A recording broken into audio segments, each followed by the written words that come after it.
months, mga ganyan. Umukay ka ng 4 Tapos months. tumaas yung cholesterol ko, uric, tapos kailan naman siya. Tumaas. Kaya pala eh. Alam mo, kahit wala kang ganyan, pag sumakit ng uric mo, pag sinumpong ka ng uric, ang uric po, lahat po ng joint damay. Ganun po ang uric. Tapos, ilan taon ka na ba? Tumataas na yung cholesterol mo. Bakit? Ano bang daily routine mo sa buhay? Nung bago, ay wala, sa bahay ko talaga, alagaan ako. Kaya pala eh, idol, pag nagsabay yung cholesterol, blood clogging, tapos yung uric acid natin pag nagsabay, makakaramdam ka talaga ng mga joint pain. Tapos yung mga old na masakit na noon, magre-retrigger yung possible. Okay? Kasi Solo. nagpakuha rin ako nung nung carotid, yung test, kung may baraba na Oo. ugat. Okay naman, normal naman. Hindi naman bumabara basta-basta ba yung ano eh. Sa kinakain yun, yung uric. Kunyari kumain ka ng high protein. Pag nag-digest yun, asahan mo may mga sasakit sa joint mo. Ganun po ang uric. Ang Dito atumas naman- na ako naglayo sa baboy. Sa ano, yung Okay. pilit ko ibaba. Ina-MRI ka idol eh. Pero sigurado ka na nung kasi April kita kinarate. Naging okay kasi ngayon ka lang bumalik, naging okay ka naman. Kailan ka huling kailan to sumumpong lang? July yata yan, nagpaano ako ng July, August, September. Last ano lang. Last 1 month lang. 1 month and a half.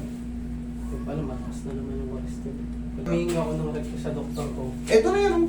Oo, sabi niya. Sabi ko, Dok, pinag-MRI ako. Sabi niya, huwag na muna siguro, ipatherapy mo muna. O, ako na yung sagot doon. Galing ka na rito, alam mo na nangyari. Puso ka. Tanggalin mo muna yung mga kasangkapo mo kasi patatapainin kita mamaya. Reference, 70, result. Boundary ka. BUN. Reference. Okay. Result. Boundary yan, 7.34. Creatinine. Result, 94. Okay, bang. Uric acid. Ako, ang taas nga nito, idol. 8.36. Cholesterol mo, 279. Yung ganyang edad kasi, dapat yan nga, ayan nga, mga nasa ano ka lang, 150, 120, mga ganyang edad. Sagad na yung 160. Pero ang cholesterol mo, 279.23. Triglycerides mo, nasa pintuan din. LDL, mataas din, 202. Ang ratio niya, 150 lang. Lampas-lampas ka. HDL ratio, 0.4, 4.59 ka. Namog. Idol, mananakit kasi talaga yung mga joint mo. Tapos sasabayan ka ng uric. Buti nga yung creatinine mo, nasa ano pa lang, nasa pintuan ka pa lang. Tubig kasi, tubig lang ng tubig. Oh, pintuan ka pa lang. Anytime. Pag yan, sira na kasi yung ano mo na yan, yung mga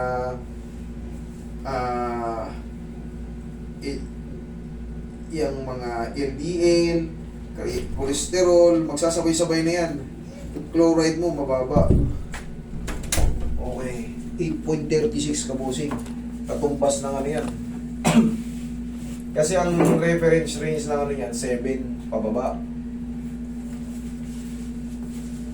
Okay. Pagka ano ka idol ha, magkakakain ka ng mga celery, carrots, green apple, cucumber. Pag juicer mo yan, okay, relax lang. Ito yung main problem eh.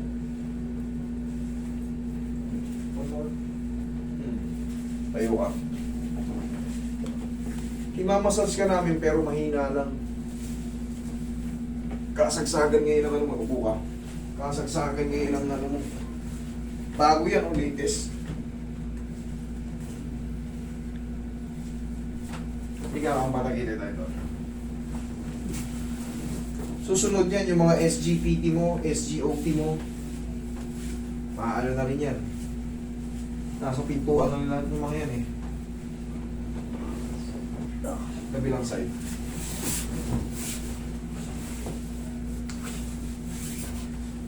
Pero hindi ka naman tumataba ah.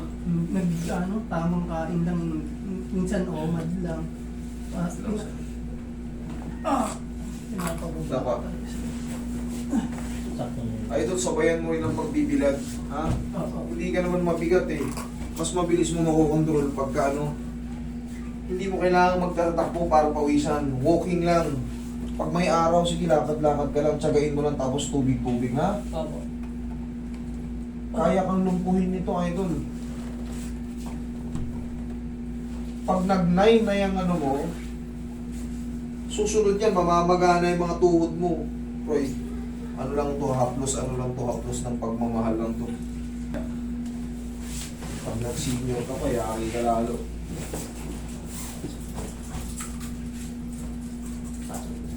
Palit ka lang ng, ng routine, idol. Yung routine mo ngayon, papawis. Ha? Wala nang ibang gamot sa'yo kundi papawis. Okay, master. Itong mga cervical lordosis na to, kaya ko ito eh. Madali lang to. Inhale. Exhale.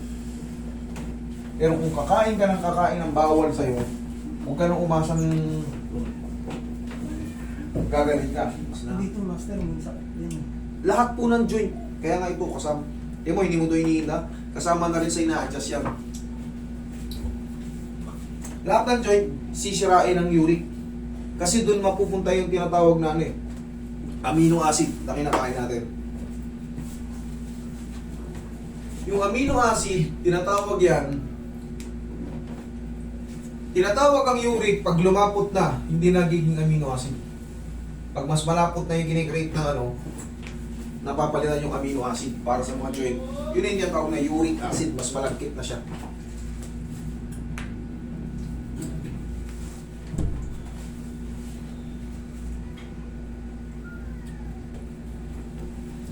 Kita mo, mapapansin mo, nakatulong ba?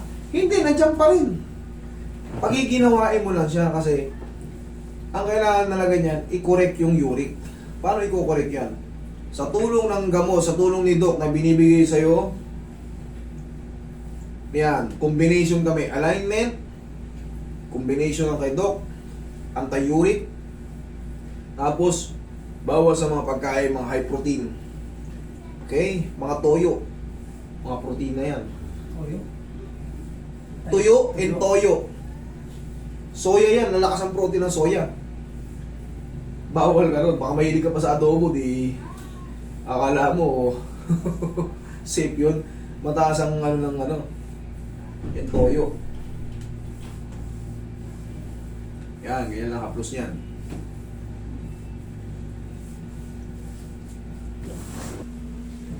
Lahat po ng joint tatamaan ng uric acid. Pag severe ka na, ang tawag na ron uric crystal. Namumuo na. Yun, correct. Alam mo na yan. Pag namuo na yung uric acid mo, yun na yun. Uric crystal na, yung parang bukol-bukol na yung mga daliri mo, siko mo, tuhod mo. Yung mga daliri mo parang android, hindi mo na matupi. Tsaka dami yung pang i-adjust sa sarili mo, idol. Kailangan mo talaga magpapawis. Yung cholesterol mo, ang taas din. Pag ang cholesterol mo high na, babara yun sa bloodstream mo. Yung dugo mo pigil. Okay? Ayan, check mo pakiramdam mo ngayon, idol. Ganun ka. Ganun ka yung mga leg mo. Okay na. Yan, okay. Sige, thank you.